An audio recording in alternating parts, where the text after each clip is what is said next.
Greetings, family. I am so excited to bring to you this good news. As I told you I would do, I wanted to share my African ancestry journey with you all as I go on my journey of finding out my bloodline, exactly what people I come from, and the location of my people. And so with that being said, I'm going to get right to it, man. I'm so excited about this. I shared it with my mother, my grandmother, so all of them, so they can know exactly where they come from as well. Because after all, right, I come from them, right? So without further ado, here is my results. I am with the Mende. There it is, family, right there.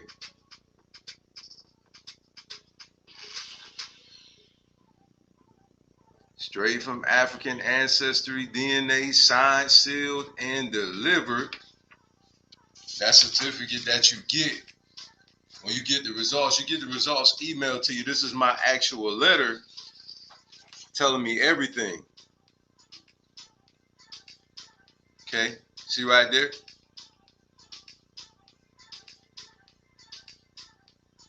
Right there, it tells me everything right there. The analysis, the DNA, all that good stuff. So, you ready to read it to you. It says, Dear Alton, it is with great pleasure that I report your Matry clan test results. We have determined that you share maternal genetics ancestry with the Mende people in Sierra Leone today.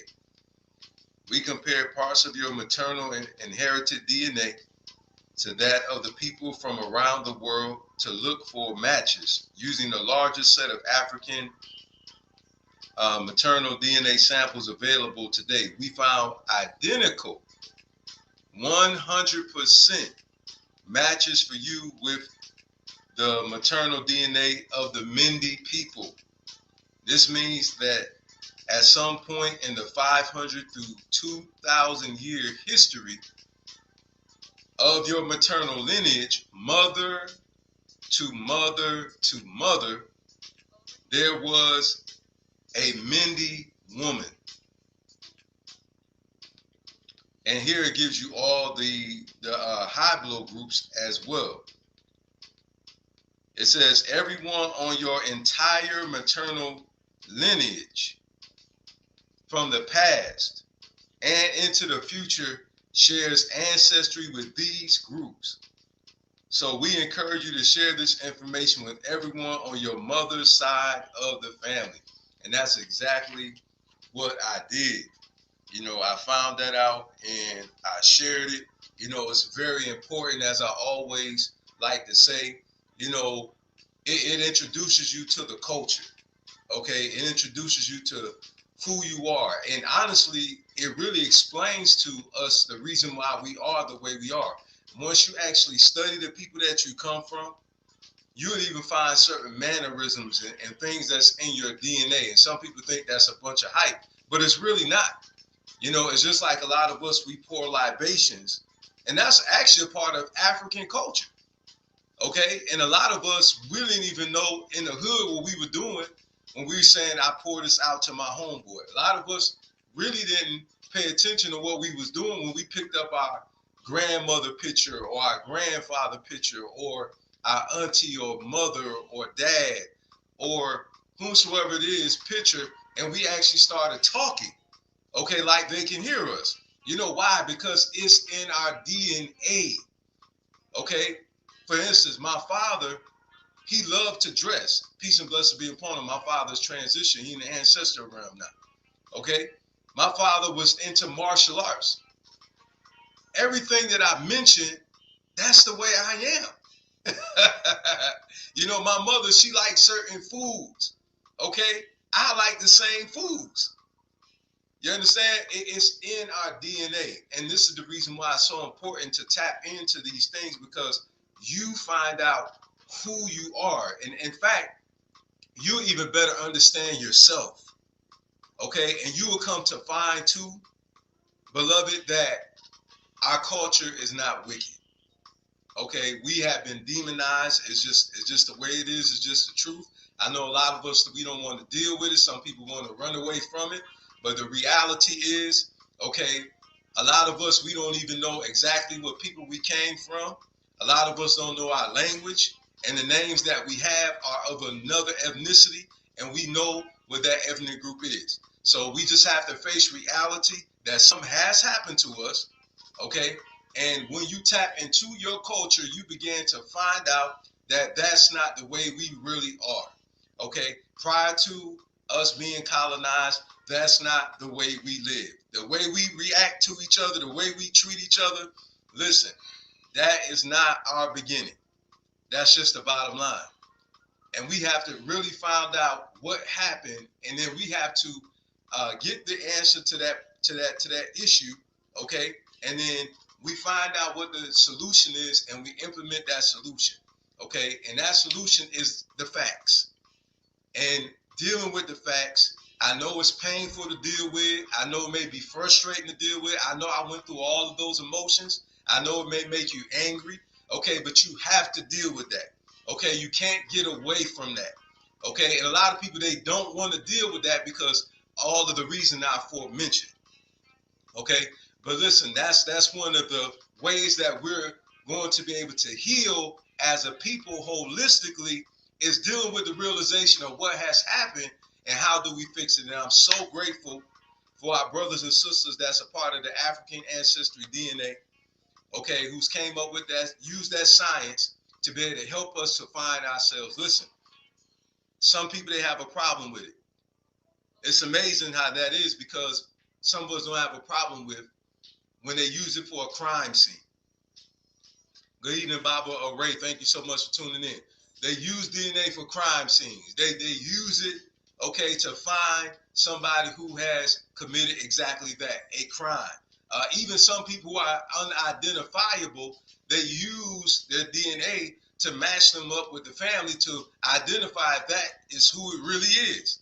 Okay, so it's some positivity to that, okay, as well. And that positivity is to link us back to our bloodline, link us back to our culture, link us back to our spiritual practices, okay? Because I'm going to tell you something right now, okay? Prior to another culture's system, way of belief, we never looked at our spiritual systems as being satanic. That's just the bottom line. And we got to deal with, why is it that every time it pertains to something of our people, of our origin, of us identifying with ourselves, okay, that is always demonized, it's always frowned upon, it's always talked about, we're trying to be separatists, and all these other foolish things that has absolutely nothing to do with, and the only thing it has something to do with is us wanting to know who we are, okay? We have to get rid of that. We have to detox from that mindset. We have to start listening, you know, to learn instead of wanting to listen to give a reaction, okay? And I'm telling you right now, the problem I have with a particular system is because we are demonized. And that's the bottom line. And that very same book that they used to demonize us didn't originate with us. People can say whatever they want to say. But the language that is written in, okay, the words that's used, okay, is proof that it's not.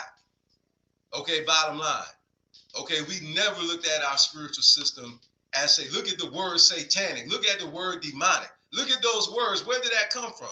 That's not even African terms. You understand? And so we have to face that reality. Hear me again, family. We have to face that reality. We have to wake up. We have to deal with it. How did we get here? Okay? Why is it that there's no wealth in our families? What happened to our land that our ancestors had? What happened to it? Everybody didn't sell it now. Check out the history. What happened to us? Why are we so messed up? Why? And that's when the healing is going to begin, when you start facing with the reality and what happens. That is the only way.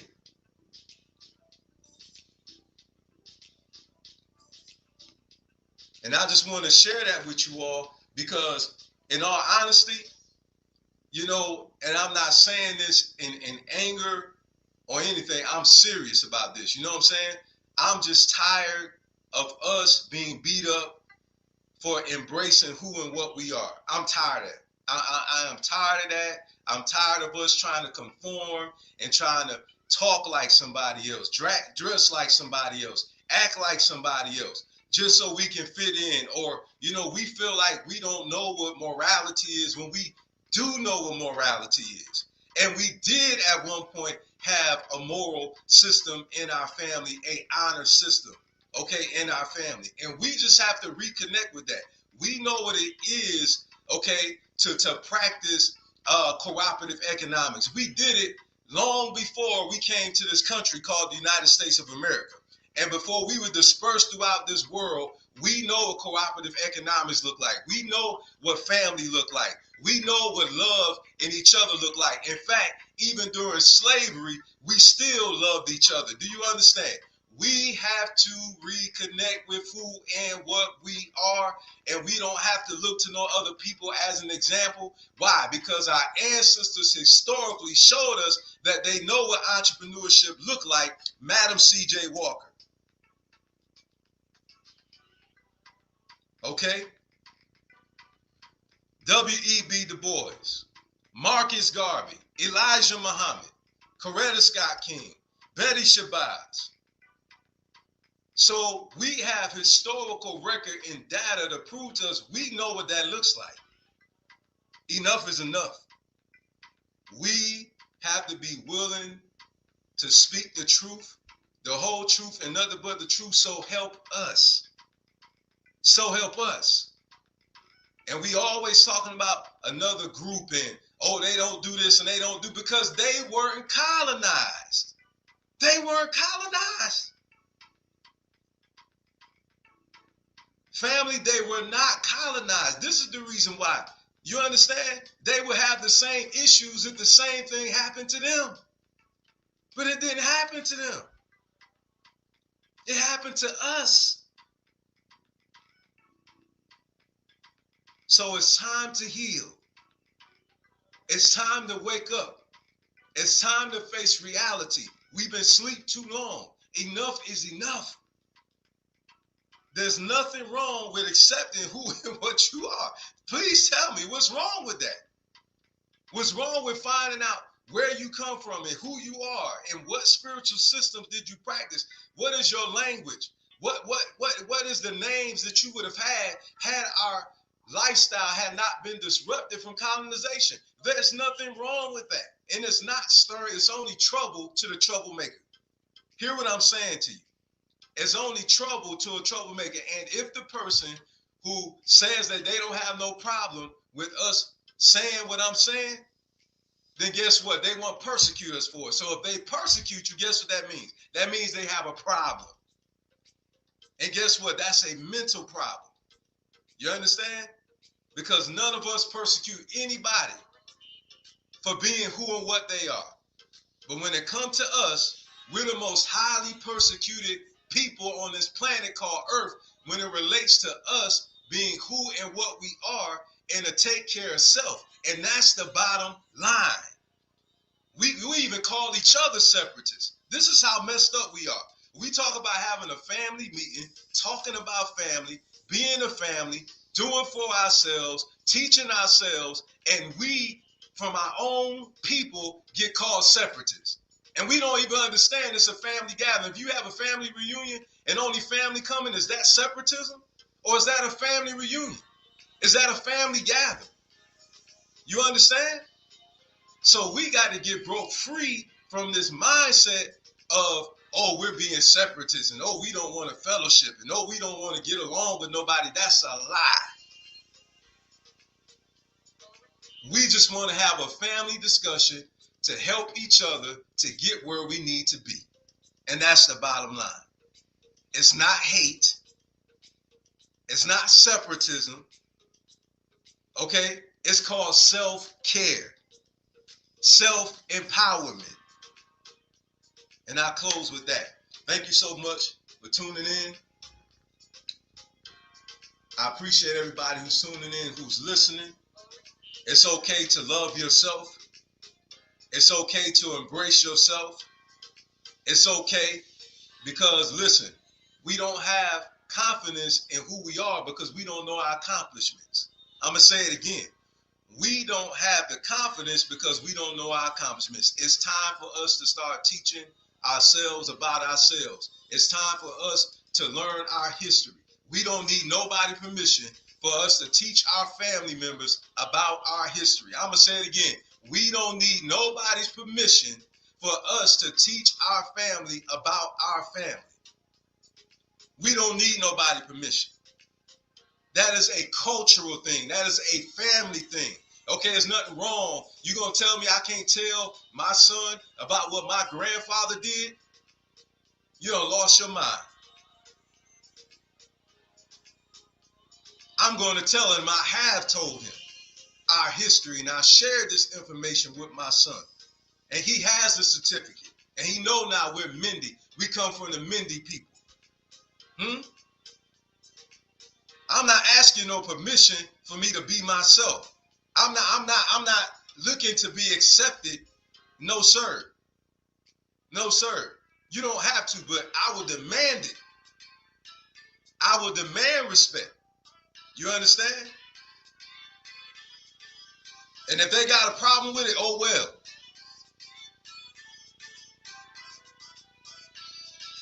You know what I'm saying? We can't care no more about what these people think. And I'm talking about people, you know what I'm saying, that are bigots. You understand? And that are racist and got a problem with us taking care of us and seeing us do well and do good. Well, that's just their problem. I don't care. I don't care. You understand? We literally give up our happiness so somebody else can be happy. We're miserable while they're happy. And we can't be afraid. We can't be afraid to stand up for ourselves. We can't be afraid. We can't do it. We can't allow them to cause us to give up ourselves, to run away from ourselves. Love y'all. I'm out of here.